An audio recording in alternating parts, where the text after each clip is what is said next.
Yo, aloha YouTube. So we trying something a little different today. We're gonna open up. I'm gonna be a little bit more open. Hopefully, let me know if I'm coming through clearly in the chat, man. I want to get some feedback. All this is just testing, man. All this is testing because I want to get into the meat of it today. I'm enjoying my new equipment, so I'm just giving a second. Aloha, Rasta YouTuber.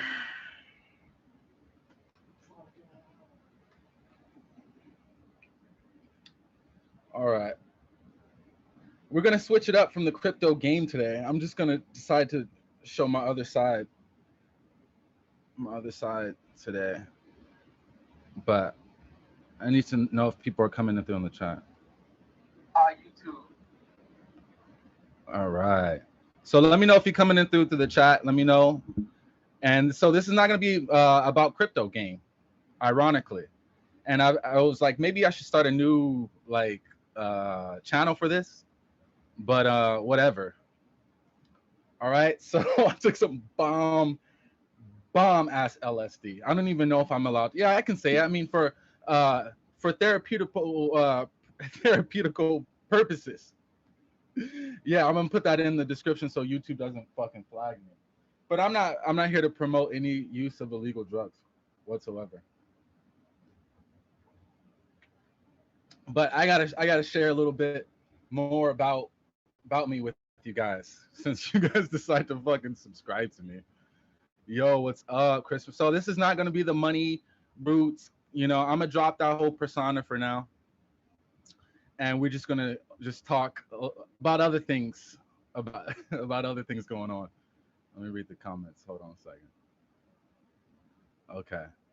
So I don't even know where I want to start, but I want to start by saying I lived in fucking Berkeley, but Zerkly. For people who don't know what that is, that's in Northern California, and near the Bay Area, so near San Francisco, Oakland. They call it the Bay. I'm from the Bay. I moved from LA, like Inglewood. I'm not gonna talk about my LA side, but I moved to the Bay, and the Bay just turned me out, bro. Like the Bay turned me out, bro. Like I became a different person in the Bay, man. That shit. But I had different experiences living in the Bay because I didn't have no money. Like I don't want to get in. Yeah, maybe I should. I should just kind of rant. That's why I started this podcast, just for me to rant. So I had a homie. I probably shouldn't say. I'll say his name because just to shout him out, Sosuke Browske.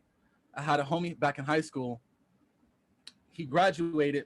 He went to Berkeley, California, and I stayed back and I stayed in Long Beach. And I was in the streets of Long Beach. I won't get into that story, but I'm like in the streets of Long Beach at the time. Like, you know what I'm saying? Like, man. Um, just even thinking about it, it's like, how did I even survive, bro? Like, how did I even survive Long Beach, downtown Long Beach? All right, so that's my all LA side. I moved to the Bay because my homie Sosuke was like, "Yo, there's this party house up in the Bay called CZ. I'm like, it's dope, man. You should go." And by then, I'm kind of like, I don't know. I'm kind of stuck in LA mode. Shit's not really working out. I don't know. He's like, "Yo, you should come up, bruh." Like, I'm thinking my homie just went to college. I didn't go to college. Like, I just feel like we're drifting away. He was like, "Yo, you should go up. There's people from Long Beach up in Berkeley." And I'm like, nah. Like, I was telling him, like, nah. And the one day he's like, "Bro, you should just come up." Like, you know? And so one day he's like, "Yo, I'm going to Berkeley right now, bro. You want to come?" Like in the car. And I'm like, "Fuck it, dude. Let's go. Let's go to Berkeley." And he was just telling me like all about Berkeley and everything like that. Uh, yeah. So he took me to CZ. You could Wikipedia this shit, bro. CZ, Casa Zimbabwe. So this shit is notorious. I didn't even realize how notorious it is. Like back in Berkeley in the 60s, like communes, like heavy, like that shit was in Northern California heavy. They built these huge communes, bruh. So CZ is like a co-op. So this co-op is one of the few or only co-ops. Yo, let me know if I'm coming through. Yo, so the co-op system, look it up. You can look everything I'm saying up. Like, that's the dope part. Like, I lived it. Like, so the co-op is like, it's not, there's very few like cooperatives in the Northern America. And the most successful one the most successful ones are is like the only one successful is Berkeley, California, where they do the co-ops. And for those who don't understand what a co-op is cooperative living, right? So it's not a dormitorium. Like, that's what, it's not a dorm, it's not a sorority, it's not a dorm, but it's not a city college. It's a co-op. That's just basically, and what a co-op is, it's just everybody live together. It's like a fucking commune. So, bro, I didn't understand what I was getting myself into. I showed up to CZ, and my homie, like, I thought he would interest. It's like a fucking huge party house, like built for fucking partying. It's like in the 60s, man. You can Wikipedia this shit. So so that was, I hit CZ hard, bro. I hit CZ so hard. If drugs were fucking legalized, this is how it would run. I'm not here to like shout out anybody in the co-op. Anybody who lived in the co-op, you can write the time as, yo, we had this shit organized.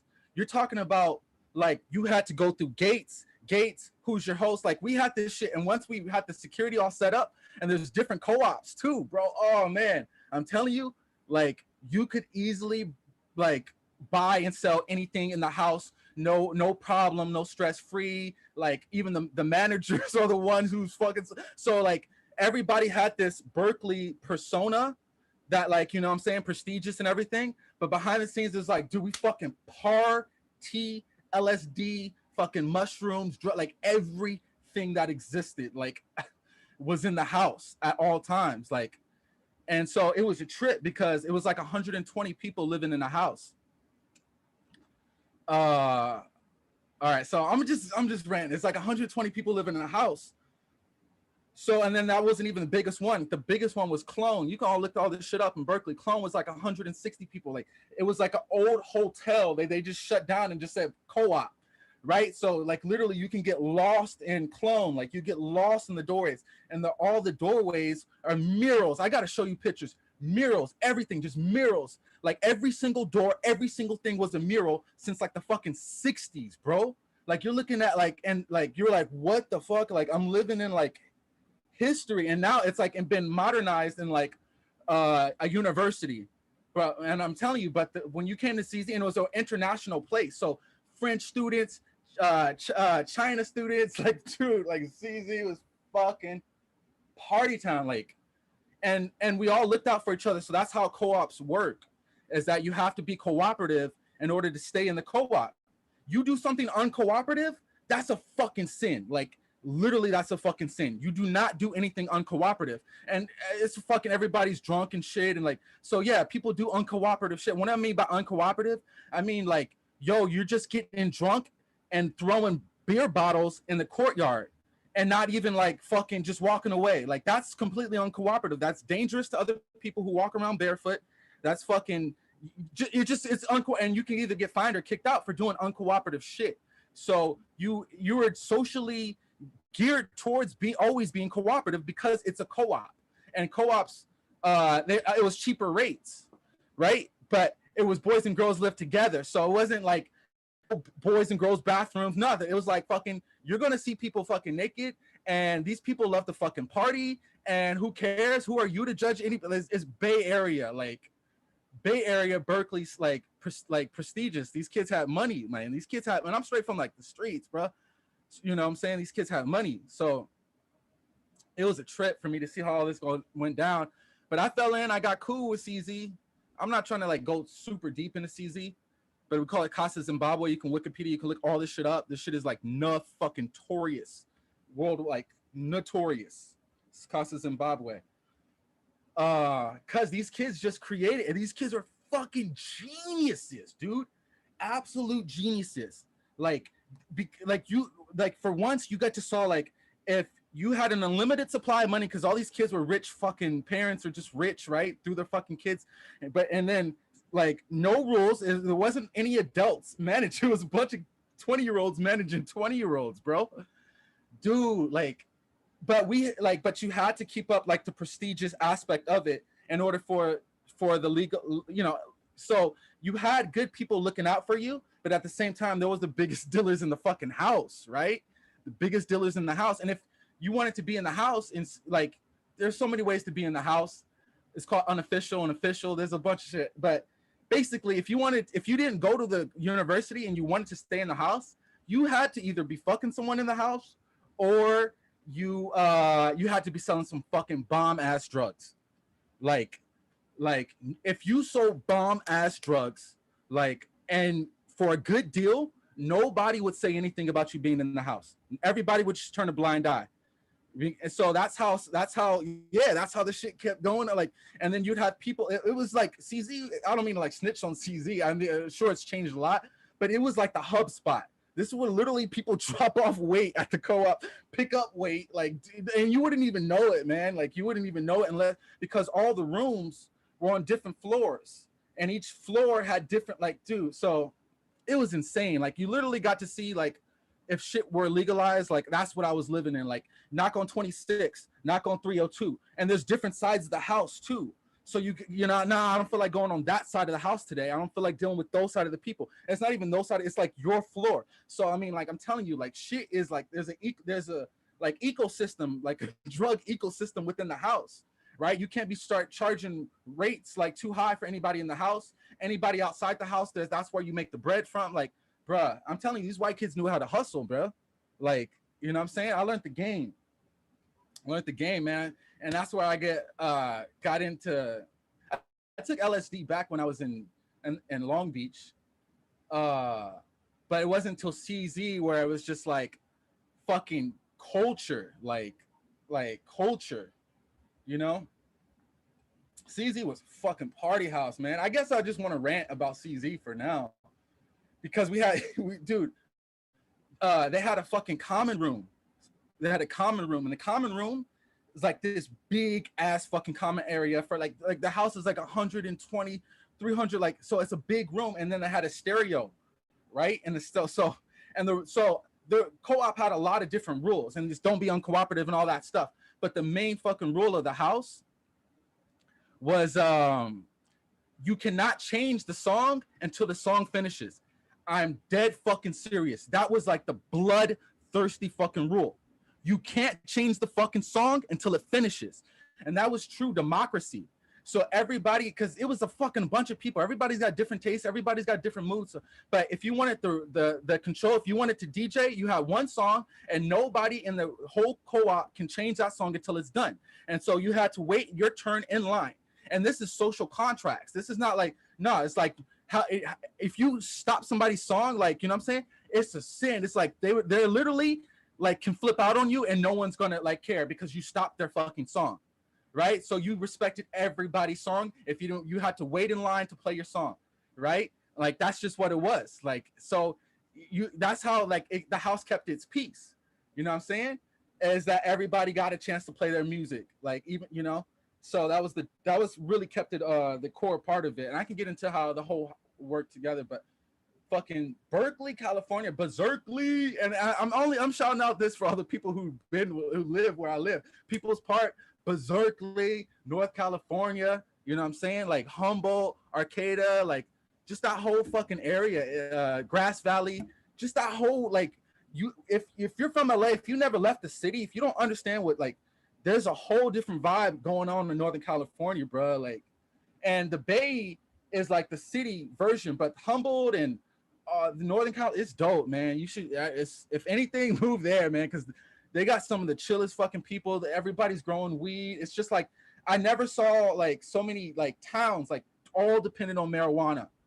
Like, it was crazy. I was like, damn, like, this is where you belong. Like, everybody in Humboldt how to fucking growers. It was just like, how dare you like defend, get offensive. No, it was just like, I enjoyed it, man. I can't believe it. I was like, damn, man, finally I found like my tribe of people was in Northern California, Berkeley, motherfucking CZ partying, fucking keg races. When I look back at this shit, keg races. You guys don't even know what a keg race is, bro. Like a fucking keg race, like.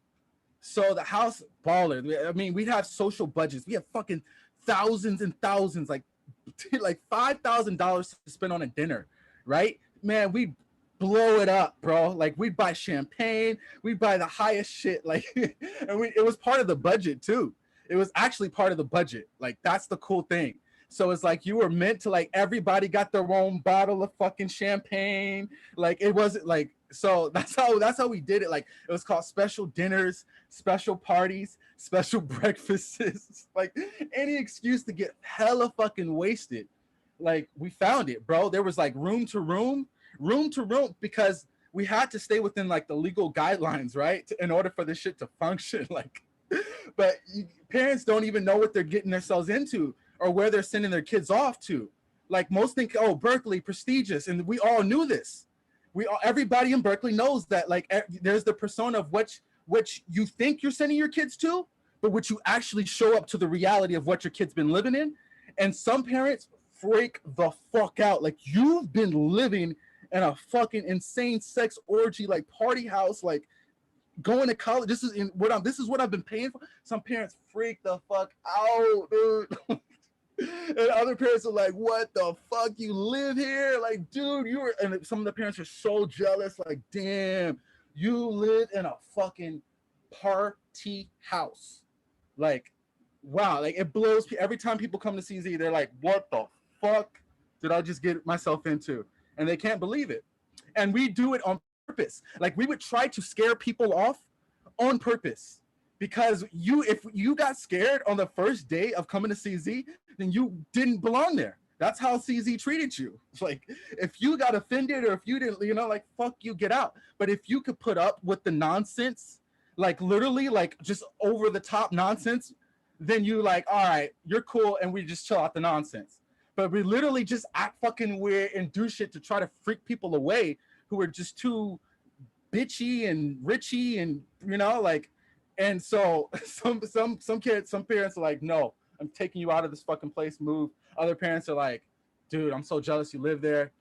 And it's crazy. CZ was fucking insane party house. And I can't say like this was the ball. Like, this is when I was still like in the streets. Like, this is where I learned everything about the game, especially being in the Bay, Oakland, working in the zoo. You know what I'm saying? So, all right. Anyways, Berserkly. Now, the whole way the LSD game came to me, I went and fucked with Brother Polite. I trusted him. You guys saw my story. I didn't be honest about it like into the video because I didn't want people to judge me at the time. But I didn't actually wake up to the realization of what Polite was doing to me until I took LSD. I took LSD and I'm like, and then that's when I went almost to try to kill myself. Literally, like I was like, that wasn't like I was trying to like determined to find a way to kill myself as soon as possible. I didn't want to live, and I was ripping on LSD because the LSD made me realize how much of a mistake I just ruined my life. I got used, and I really just wanted to die. I wanted to die, so I couldn't find a way to hang myself. There was nothing in the room at the time. And I just went in the shower. I turned the lights off. And I just started crying, bro. I started crying so hard. And that LSD just made me realize just like everything I've done. Like it just really fucking, bro. That was the death. And then so I woke up and I'm like, I'm still alive. Fuck. And the first person I called was like, Polite, I can't do this. No. And Polite realized he lost control of me psychologically. Polite freaked out, but he didn't pretend like he freaked out. He tried to be cool so I wouldn't realize he freaked out. When I said, no, Polite, I'm done. Polite freaked out. And he was just like, you're tripping, bro. You got some other shit going on, bro. Like just trying to brush off my suicidalness that I just got scammed from my father's life insurance, that you just like trying to brush it off, but still want me to be by his side. Still like, like stay cool with me. Like, let's be cool. Like, you know what I'm saying? Like you tripping on your own shit, G, like, and I'm like, yo, this dude is actually psychopath. Like, this dude is actually psychopath. And I texted him before. I was like, yo, Polite, I want to die, bro. Like, Polite, I want to die, bro. Like, and this dude did not give a shit. I woke up and said, I'm done. He didn't even take me seriously until I said, yo, I'm giving my ukulele away to my aunt, bro.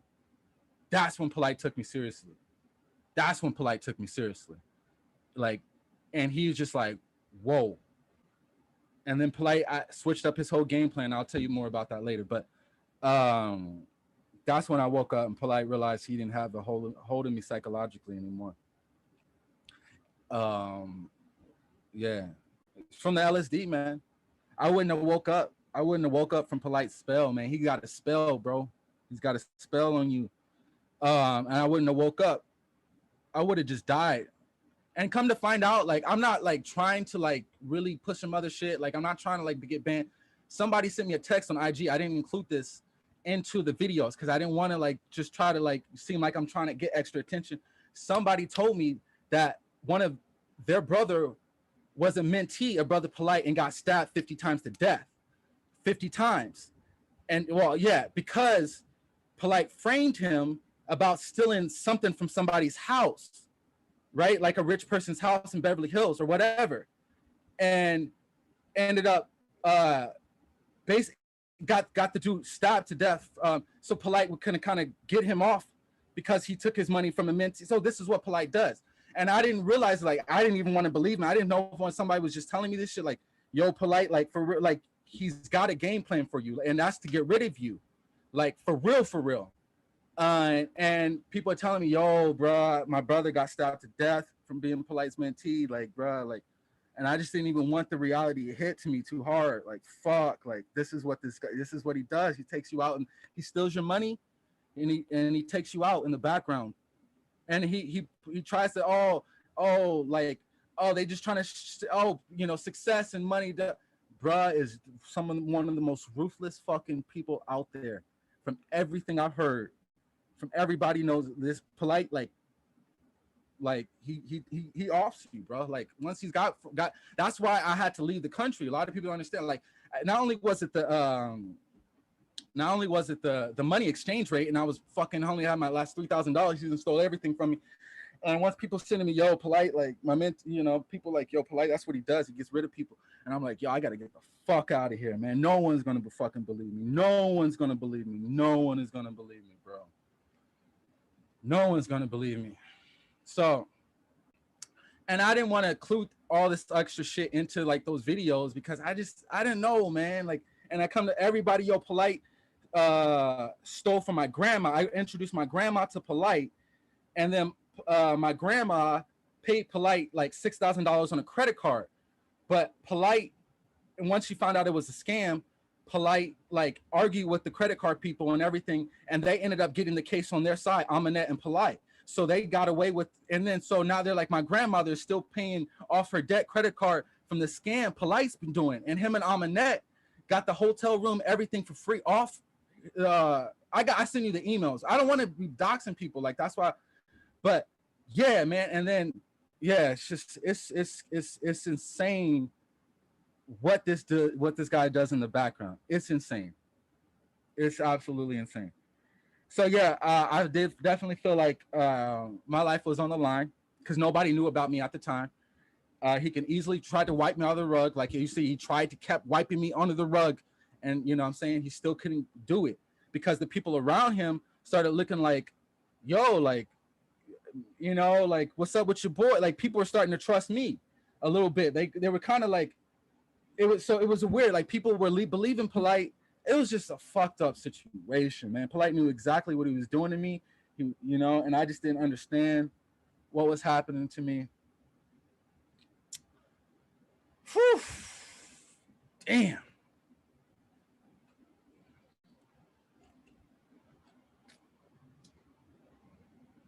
So yeah, I had to turn off the comments, man. Fuck, bro, because I mean, at the time, man, one comment, it was enough for me. It's like one, and I just kept getting it, bro. Like, I just kept getting all these negatives, and I just couldn't, like, literally, I just, You know, if I didn't have my woman at the time, man, I wouldn't have made it, man. I wouldn't have made it. I had to turn off the comments, man, because I already felt that way, man. Like I already felt so, and you know, just anyways, yeah. And I didn't even realize how big of a deal that comment section was, man. I didn't even realize how big of a deal. Like I was just trying to live my life, you know, and I just got bombarded by the internet, bro. I wasn't expecting that shit, man. Sometimes it's like, man, should you even have said anything? And I can see why a lot of people didn't say anything by being scammed by Politer. You know what I'm saying? Hundreds and hundred people have. Half my mentees have been scammed by Polite. That's how they found me. So, I mean, it's vicious. This dude is on another level, man. What was I saying? I don't even know. Well, that's why I'm not focused on trying to be like, talk about crypto. And obviously I took some bomb ass LSD. I just live in places where like, that's the fucking culture. Like who are, you know, like that's the fucking culture. But everybody outside of that mentality, like has no fucking clue. Like they just look at people like me, like you're fucking crazy. Like you're nuts. Like, and people like me who take LSD and like, who know, like who's like fucking know about that shit. We know that you guys are out of your fucking mind for living in that reality. So, you know what I'm saying? So you gotta actually like take some LSD to actually like really get what's going on, you know, fucking DM dudes, Casa Zimbabwe, fucking everything. Like and we had like literally drug experts, like self-taught drug experts. These kids were biochemists, bro. Like these dudes had money. We knew how to extract fucking DMT, right? Like, dude, we got fucking beakers, fucking, I forgot the acetane, gasolines, we got the glassware. Like every day I'm cooking up some shit, right? Like I'm making hash, there's fucking, or chopping up, there's the fucking coke in the room, or like there's the molly, like it's just like it's CZ, like, so it's like production ready, but you wouldn't know because it's like prestigious university, like outside of it. Like, so it's a trip, bro. It's a trip. It was a trip, bro. CZ, man. One second, I'm gonna see if I'm coming through. Damn, we had like literally drug experts like this. So yeah, yeah, man. So we knew like how far biochemically you could take fucking drugs. We knew like the micro millidose. Like I'm telling you, we have fucking scientists, bro. That's why I felt safe. Like, you know what I'm saying? Like this, my homie studies this. This is his major. Like this is his fucking major. And then my other homie, she's a marine biologist. Like, so we all, and we just sit there and just fucking smoke weed, listen to music, and just talk like heavy science and politics. And like we're like 20-year-olds, right? Like a bunch of, that's the dope thing about Berkeley. Everybody's so fucking intelligent. And even on drugs, you learn more about somebody's psychology and major from talking to them from like on LSD for like an hour, or like being drunk with them. Like you learn everything. So that's how I got my crash course in fucking Chinese economics. I got my fucking crash course, and like, dude, like, yeah, like I'm telling you, computer science. Like I learned because everybody was doing their major, and everybody's on drugs, and everybody's selling drugs. So yeah, that's how you got fucking smart real fast, man. And then obviously, you know, some people didn't want to deal with the other side. Some people just were introverts, right? So it's like, yo, sell this. They would go on the other side. So I would be kind of, I don't know if I'm not like necessarily snitching on myself. Not really. It's like fucking 12 years ago. But yeah, you know, I would run around the house and help people out. And then I was in the streets. And then Oakland, I went to West Oakland. Damn, I'm all over the place, man. I'm talking. So yeah, as you can see, my life is insane. And I've been like figuring this shit out on my own. I got kicked out of my house at 16, 17. I got kicked out because I grew up, my parents were hella Christian and kind of middle class. My dad was, at least. He just didn't like weed. He thought weed was the devil. You go to hell. I was raised hella Christian, hella Christian, apostolic, Pentecostal, speaking in tongues, baptized in Jesus' name and repent for your sins. Bro, my whole fucking life. I said, fuck that shit, bro. Like 16. And everybody around me in church thought I was crazy, man. Everybody thought I was crazy. I'm smoking like, nah. Like everybody's like, you're like going to them like, dude, fuck that shit, dude. How are you gonna tell me all these people who are looking out for me, my Buddhist friends? I got so many different friends. I had Japanese, like when I say friends, like I'm talking like they mamas them feed me, bro. Like I got taken care of better from other people's parents than my own parents. I'm not gonna lie, bro. I'm not gonna lie. Like my friends' parents, a lot of them, like I didn't even realize what was happening at the time, but a lot of people's was kind of taking me in.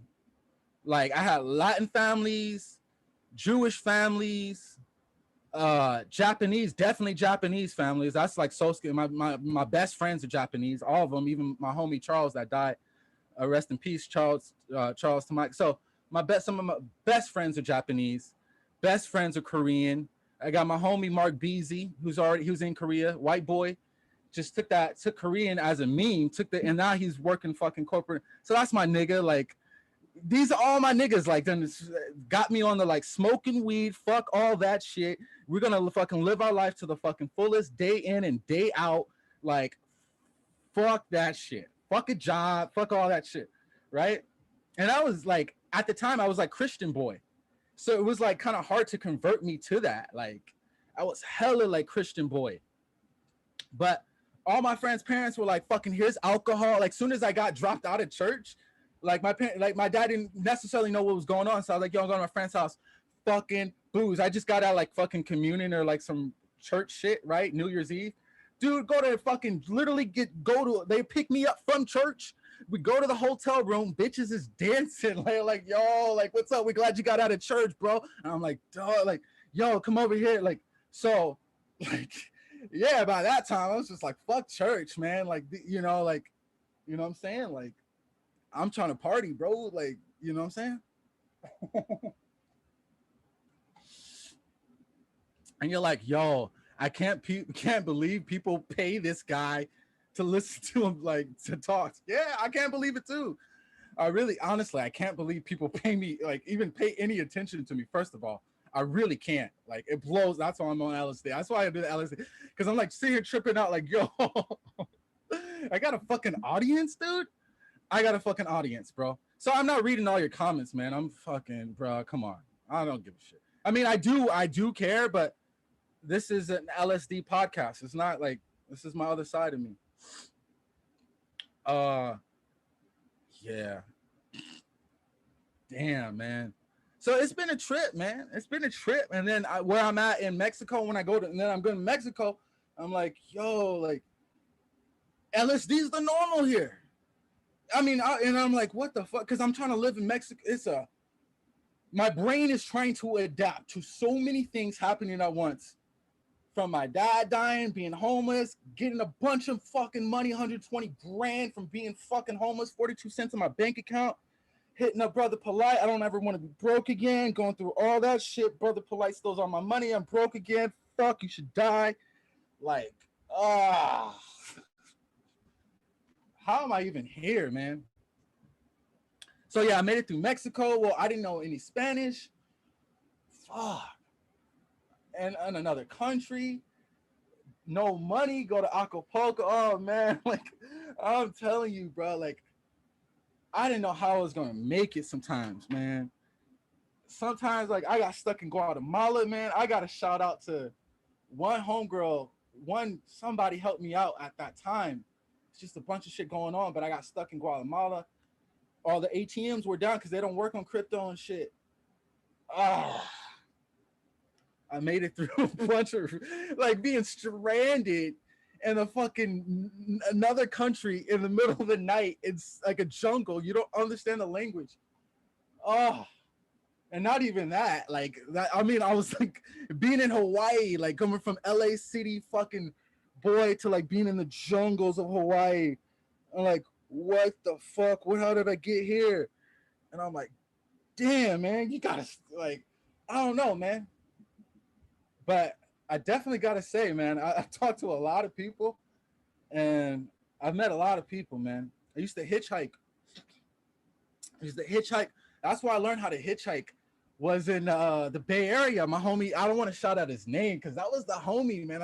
Like the homies, like they knew what was up. Like they knew what was up. They had the money. They were big dealers. They were big drug dealers. And they taught me the game. Like that's how I learned the game, man. I can't even tell you I learned the game from where, you know. So they taught me everything, and that's how. And then I learned the game from Polite too. After seeing the whole Polite and how he played me, I actually like went and thought about everything. I'm like, all right, I see it now. All right, cool. Now I'm gonna take over this shit. I didn't understand it until it was dealing around Polite and seeing how Polite hustle, like, and being with the dude in the hanging out with them, like, and then realizing what is actually going on through all the text messages and people. He's like literally stealing people's monies away while still just protecting the my IG. Like he's arguing with people over $5,000 he just stole from. Like, oh, I'm busy, I'm successful. Literally, he's just like trying to dodge cases, like trying to get people. What he wants people to just give up, so they don't pursue anything legal. And then he understands the legal game that he knows is based on jurisdictions. So that's why Polite moves around. I'm like, once I started really, really analyzing how the game was played on me, I'm like, all right, it's time for me to play the game. And the first person I'm gonna play the game on is Polite. You know what I'm saying? So like, yeah, it's fucking wartime. It's wartime. It's wartime. But I decided to channel my anger, and I'm not gonna go all into other stuff. But I decided to channel my anger and put it towards productivity and to use it as to get to such a high level of success in that I've cut this fucker's head off. And I mean, you know, metaphorically speaking, but and he understands it. He understands it. He knows he woke up a demon. He knows he should have got rid of me when he could have, and he missed his chance. He missed his chance. He could have offed me when he could have, bro. But he missed his chance. So, you know, it's like the fucking, you know, like the Saw. You see the movie Saw, right? Right. You then the next Saw, the person who was done to them, like with the whole cages, was the one doing it to other people. Was called the victim mentality. I don't know. It's like there's some psychological term. So I saw how the game was played on me, but I decided, just be honest person. Like that's all. I was the missing ingredient. Just be honest. And just make sure that people don't get scammed, man. Like, it shit sucks, man. Like, it's a terrible feeling. And I still get emails today. I got scammed by Polite. Y'all tried to buy a book. I tried to buy a course off his website. He ain't sending you nothing, bro. Like, I don't know. Eventually, it'll all catch up to him. I'm gonna try to make this all about Polite, but yeah, this is all the shit I don't talk about. I'm gonna end this here. There's a lot. I'll probably